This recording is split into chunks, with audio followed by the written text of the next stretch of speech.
নমস্কার, আশা করছি আপনারা সকলে খুব ভালো আছেন। টেকনো ট্রেডার্স ইউটিউব চ্যানেলে আপনাদের সকলকে স্বাগত।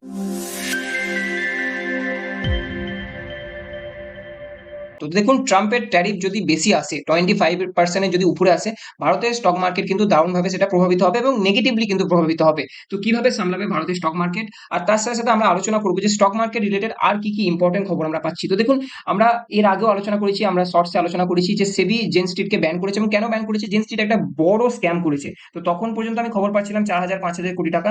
এখন যত সময় বাড়ছে আমি দেখছি যে জেন স্ট্রিটের যে অ্যামাউন্টটা সেটা কিন্তু টাইম টু টাইম বাড়ছে। এখন খবর আসছে যে ৪০-৫০ হাজার কোটি টাকার একটা স্ক্যাম করেছে ২০২৩ থেকে ২০২৫ এর মধ্যে এই জেন স্ট্রিট কোম্পানিটা।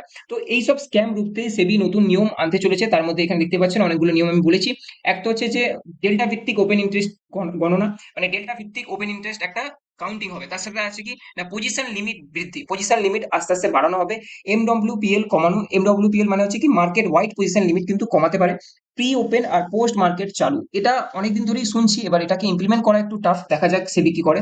আচ্ছা, নতুন যোগ্যতা মানদণ্ড আসতে পারে। কিছুদিন আগেও আমরা এরকম খবর পাচ্ছিলাম যে এফএনও করার জন্য কোনো টেস্ট দিতে হবে, সেটা হয়তো হতে পারে। আর তার সাথে সাথে আমরা দেখতে পাচ্ছি যে ইন্টারডেতে একটা তদারকি, তদারকি মানে কি, সেবি ৪ বার পজিশন চেক করবে যে ইন্ডেক্সে কোনো ম্যানিপুলেশন হচ্ছে না তো, কেউ কোনো স্ক্যাম করার চেষ্টা করছে না তো। এই কয়েকটা নতুন নিয়ম কিন্তু সেবি আনতে চলেছে। আচ্ছা, এগুলো কারণ কি? কারণ দেখতেই পাচ্ছেন, উদ্দেশ্য হচ্ছে ঝুঁকিটা কমানো, যে রিস্ক ফ্যাক্টরটা থাকে স্টক মার্কেটে সেটাকে আস্তে আস্তে কমানো, বাজারে একটা স্বচ্ছতা নিয়ে আসা এবং তার সাথে সাথে স্থিতিশীলতা মানে স্টেবিলিটি রাখা। আচ্ছা, এটা গেল তো খবর।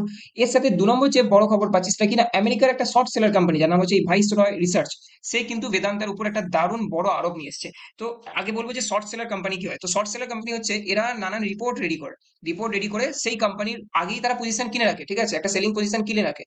কিনে রাখার পর কি করে, রিপোর্টটা পেশ করে দেয় এবং রিপোর্ট পেশ করার পরে কি হয়, সেই কোম্পানির স্টকটা পড়তে থাকে আর এদের লাভ হতে থাকে। তো এরকম শর্ট সেলিং কোম্পানি ইউএসএ তে প্রচুর আছে, টাকা ভালোই কামায় শর্ট সেলিং করে, ঠিক আছে। আগে থেকে রেডি করে রাখবে কোনো রিপোর্ট, তারপর রিপোর্টটা যখন পেশ করবে না তার কিছুদিন আগে একটা ভালো জায়গায় পজিশন করে রাখবে, কোনো একটা পুট কিনে রাখলো, ঠিক আছে, বা শর্ট সেলিং অলরেডি এক্সিকিউট করে রাখলো, যে তারপর রিসার্চ পেপারটা শো করে দেবে। তো এক্ষেত্রেও সেটাই হয়েছে, আমরা দেখতে পাচ্ছি বেদান্তার স্টক কিন্তু পড়েছে এই খবরটার পরে।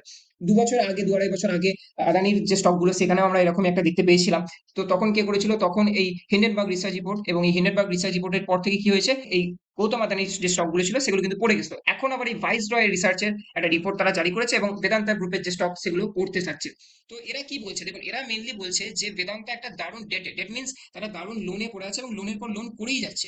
এবং এই লোন করে তারা কি করছে, তারা লোন করে কি বলছে, যে লোন করে তারা পঞ্জি স্কিমের মতন আমাদেরকে, যারা স্টক আমরা কিনে রেখেছি স্টক ইনভেস্টর, তাদেরকে কি করছে, ডিভিডেন্ড দিচ্ছে।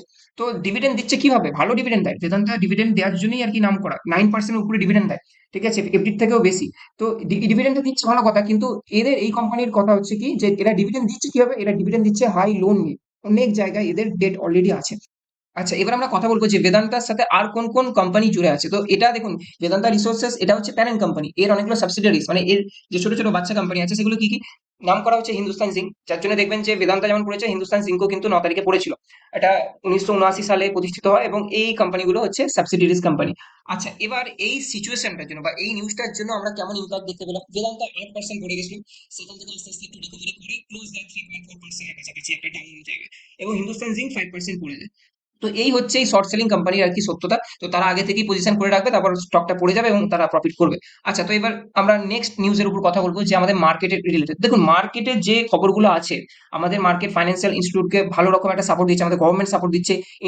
ইন্টারেস্ট রেট অনেকবার কাট হলো, 5.5 চলে এসেছে, 0.50 বেসিস পয়েন্টে একটা রেট কাট হয়েছে। আমাদের যে ফাইন্যান্স মিনিস্টার নির্মলা সীতারামন, সে কিন্তু পিএসইউ ব্যাংক যারা চালায় তাদের যে চিপস, তাদের সাথে আর কি নানান মিটিং করছে, যাতে ফাইন্যান্সিয়াল সেক্টরে আরো লিকুইডিটি বাড়ানো যায়, ফাইন্যান্সিয়াল সেক্টরকে আরো স্ট্রং করা যায়। এবং তার সাথে আমরা দেখতে পাচ্ছি যে রিজার্ভ ব্যাংক অফ ইন্ডিয়া 1.25 ট্রিলিয়নের টাকা আর কি লিকুইডিটি পুশ করতে চলেছে বন্ড পারচেসের মাধ্যমে। তো দেখুন, গভর্নমেন্ট নানানভাবে ট্রাই করছে যাতে স্টক মার্কেটটা ঠিকঠাক হোক, ঠিক আছে, কিন্তু মেন প্রবলেমটা আমরা দেখতে পাচ্ছি কি, মেন প্রবলেমটা দেখা যাচ্ছে যে গ্লোবাল মার্কেট, ভারত এবং আমেরিকার যে বাণিজ্যিক চুক্তি সেটার জন্য কিন্তু এখন মার্কেট দারুণ কনসোলিডেটেড জায়গায় চলে গেছে এবং আগের দিন তো পড়ে হচ্ছে, বুঝতেই পারছেন, নেগেটিভ সেন্টিমেন্ট দেখিয়েছে। তো এই জায়গাটা যতক্ষণ না ঠিক হচ্ছে ততক্ষণ কিন্তু একটা আমরা বুলরান ঠিকঠাক দেখতে পাবো না। এবং বলে রাখি যে এই যে ট্রাম্পের ট্যারিফ, এটা যদি 25 এর উপরে হয় তাহলে কিন্তু প্রবলেমেটিক। এখানে আপনি দেখতেই পাচ্ছেন যে এই দেশগুলোতে মানে অলরেডি ট্যারিফ লাগিয়ে দিয়েছে ট্রাম্প। 40%, লাওসে, মায়ানমারে 40%, থাইল্যান্ডে 36%, কম্বোডিয়াতে 36%, বাংলাদেশে 35%। এবার এগুলোতে লাগু হবে ট্যারিফটা 1 আগস্ট থেকে। এবার এখন শুধু অপেক্ষা ইন্ডিয়াতে কেমন কি ট্যারিফ জারি করে। তো এখন আমি খবর পাচ্ছি যে এরা আশা করছে, দেখুন আমি এখনো বলছি কেন আশা করছে, কারণ ট্রাম্প একজন বিজনেসম্যান, ও কিন্তু জানে যে ট্যারিফ যদি আমি লো করি তাহলে আমার জন্য একটু কিন্তু নেগেটিভ, আমার কিন্তু লোকসানই হবে অ্যাজ এ বিজনেসম্যান। এবার দেখা যাক যদি 20% করে ট্যারিফটা ইন্ডিয়ার জন্য তাহলে ঠিকঠাক একদম ভালো হবে আমাদের স্টক মার্কেটের জন্য। কিন্তু 25 হলেও ঠিক আছে, 25 এর উপরে যদি যায় তখনই কিন্তু আমাদের স্টক মার্কেট দারুণ নেগেটিভ জায়গায় চলে যাবে, এবং এখান থেকে রিকভারি করতে আবার দেখবেন 3-4 মাস কি 4-5 মাস লেগে যাবে। তো এই হচ্ছে টোটাল সিচুয়েশন। দেখা যাক নতুন আমরা কি ডেটা পাই। আমি পেলে অবশ্যই আপনাদের জন্য ভিডিও তৈরি করে আপনাদেরকে সূচিত করবো। তো আশা করছি ভিডিওটি ভালো লেগেছে। ভিডিওটি ভালো লাগলে অবশ্যই লাইক শেয়ার সাবস্ক্রাইব করবেন। ভালো থাকবেন, নিজের খেয়াল রাখবেন। শুভরাত্রি।